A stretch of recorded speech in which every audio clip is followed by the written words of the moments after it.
Hello, grade 4. It's Miss Ragad. Hope you and your families are doing good and safe. In this video, I'm going to talk about the language part, and we're going to start with the grammar, which is about punctuation.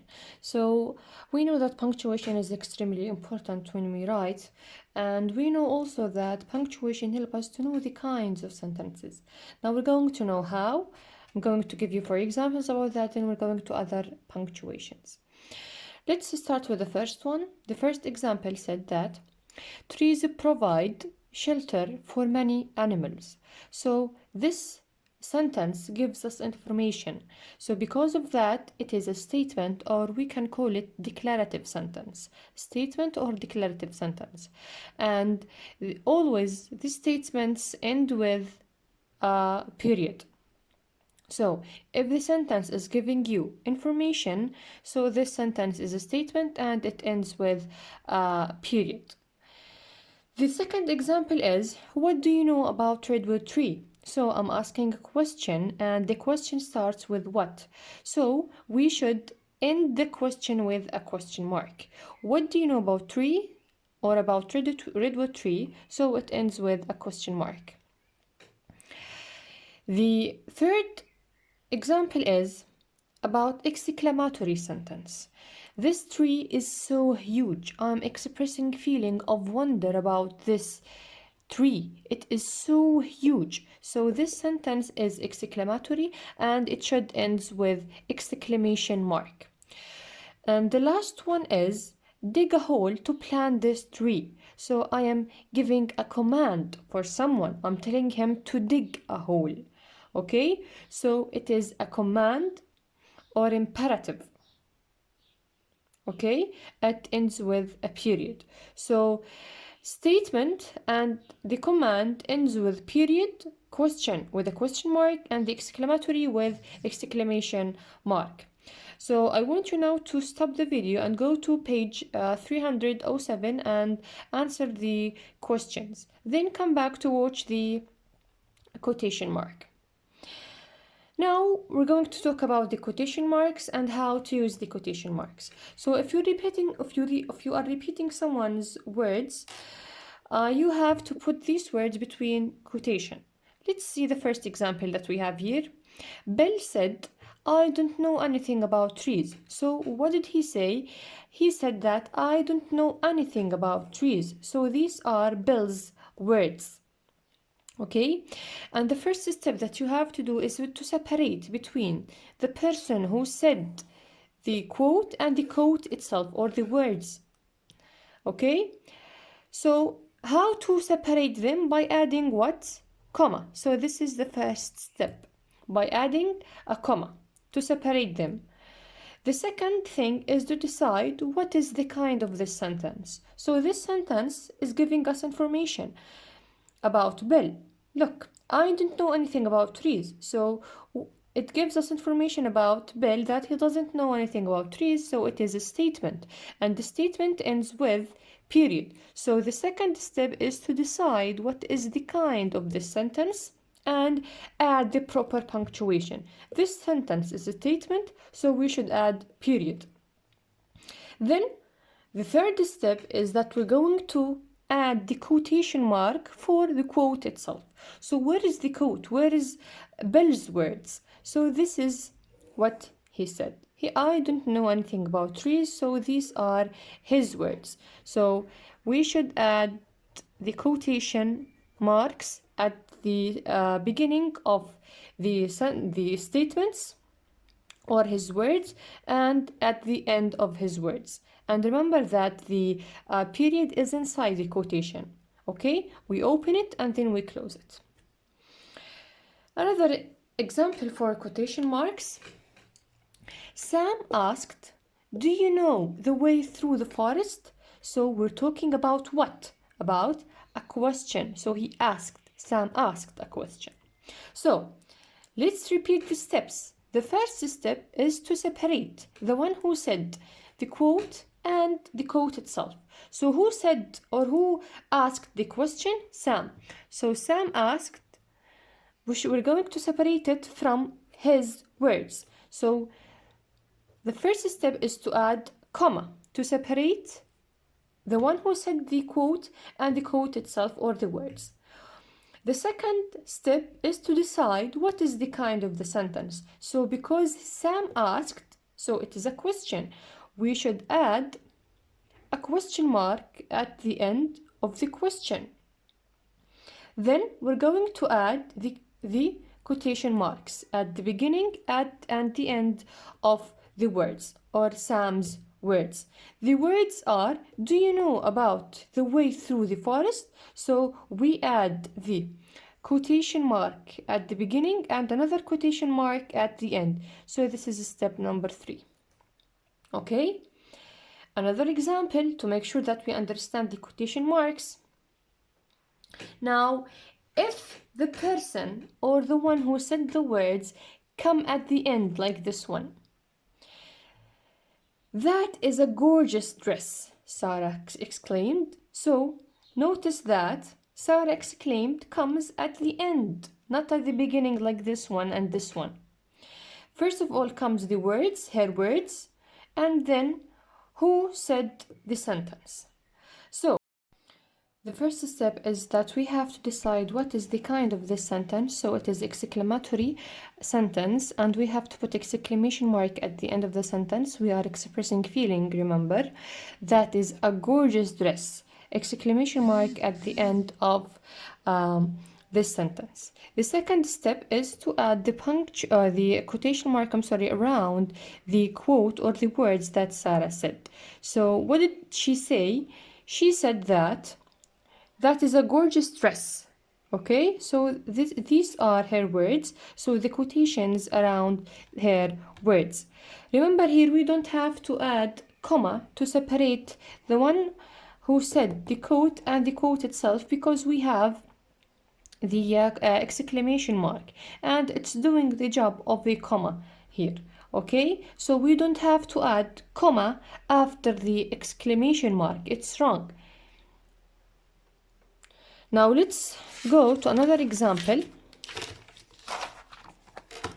My brother got wet because he was walking under the rain. Okay, so here let's decide the kind of the sentence. It's a statement. So instead of writing period, we should write comma to separate the one who said the quote and the quote itself. Okay, we don't add period, we add comma instead of the period. Okay, then so this is the first step. The second step is to write the quotation around the words that Selma said. So she said that my brother got wet because he was walking under the rain. We start with a quotation mark here and a quotation mark here at the end of her words. Okay, so this is the second step. Another example. What do you think of this book? So it is a question. And we should add a question mark at the end of the sentence. Okay? Because we have a question mark, we don't have to add comma after the question mark. Okay? To separate the words and the one who said the words. No need for the comma. Okay? And then we have to write or to add the quotation marks around the words that Sammy said or the question. Okay, here comma quotation, and here quotation. Okay, so if you have a question or exclamatory sentence and the one who said the sentence comes at the end, you don't have to add comma to separate the one who said the words and the word itself. But if it's a statement or a command, you don't write the period, you write the comma instead of the period to separate the one who said the words and the words itself. So now we're going to talk about ellipsis, dash, and colon. Let's start with the ellipsis. The ellipses are the 3 dots and we use them for tension or suspense, if the sentence has tension or suspense. Now let's look at these 2 examples. The winner is ellipsis, James Dean. So here the reader is excited to know who is the winner. So there is suspense in this sentence. That's why we added ellipsis.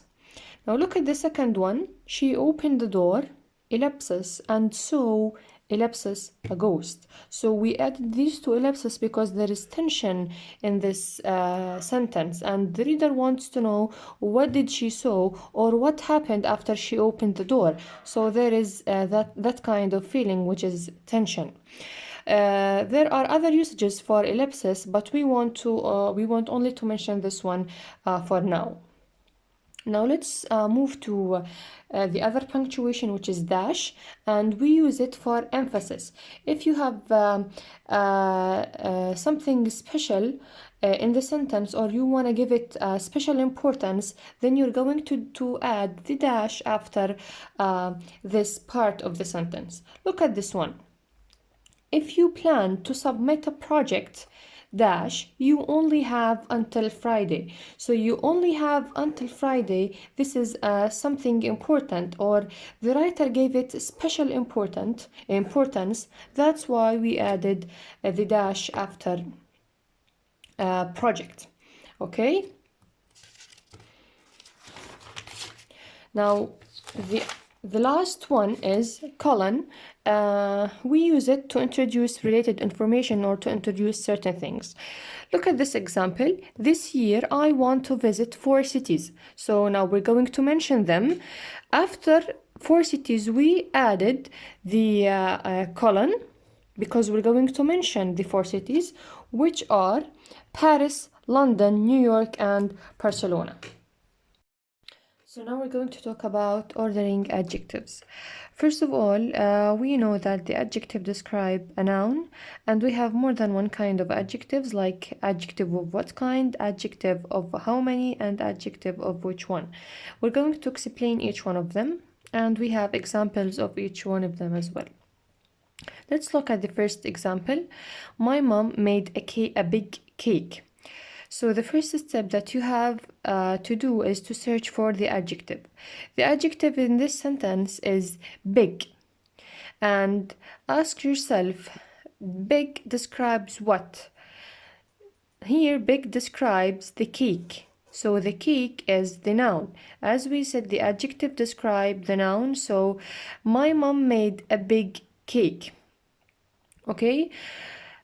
Now, the kind of this adjective is what kind. Ask yourself, what kind of cake? The cake is big. So the answer of this for the question is big. What kind of cake is big cake? The second example is, I have many books. Now, the adjective in this sentence is many. Now, many describes what? Describes the noun, as we said. So, books is the noun and the adjective describes the noun. Now the kind of this adjective is how many. How many books do I have? I have many books. Or sometimes there is numbers, like I have, for example, 3 books or 5 books. So the answer for how many is many books. The third example is, this game is so interesting. So this is the adjective and game is the noun. So this describes the noun game. And ask yourself which one or which game. I'm talking about this game. So this is the adjective that describes the noun game. Now we're done with these kind of adjectives. Now let's move to the order of adjectives. Now, if you have more than one adjective in the sentence, there is an order for these adjectives. First of all, you start, if you have number, you start with it, like 3, 4. If you have opinion, like beautiful, ugly, whatever, then we have size, like small, tall, big. Then you have the shape, round, circle, triangle, then colors, then the material like wood, metal, and then you have the purpose. So there is a special order for the adjectives if you have more than one adjective in the sentence. Now let's take some examples. Now look at these three examples. I see trees. Now trees here is the noun. Now we have two adjectives for trees. How I'm going to order these adjectives? Now we have tall and I have two. Tall and two. Now tall is size and two is a number. So who comes first? As the order, as we have in the order, we have the number. Then so you have to put two. I see two tall trees. So two, the number, then you have tall, the size of the trees. Then let's move to the next one. You have that is a birch. We have two adjectives for birch. We have thin and white. Thin is size, white is a color. So as you can see in the order, the size comes first, then the color. So we have to put thin, then white, birch. The third example is those are leaves, and we have two examples for leaves, round and beautiful. Round is a shape. Beautiful is an opinion. This is my opinion. I think that the leaves are beautiful, so it is an opinion. And as you can see in the order, the opinion comes first, then comes the shape. So we have to put beautiful first, then round. That's it. Thank you for watching.